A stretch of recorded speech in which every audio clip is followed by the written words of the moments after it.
রাসূলুল্লাহ সাল্লাল্লাহু আলাইহি সাল্লাম ইরশাদ করেছেন, জুম্মার দিন সকল দিনের চেয়ে শ্রেষ্ঠ দিন এবং সকল দিনের তুলনায় আল্লাহর নিকট অধিক সম্মানিত দিন।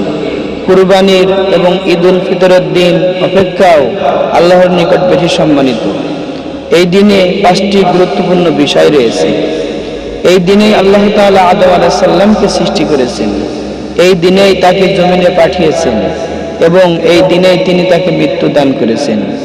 এই দিনেই এমন একটি সময় রয়েছে যখন বান্দা সেই সময় আল্লাহর নিকট কিছু চাই, তিনি তাকে দিয়ে দেন।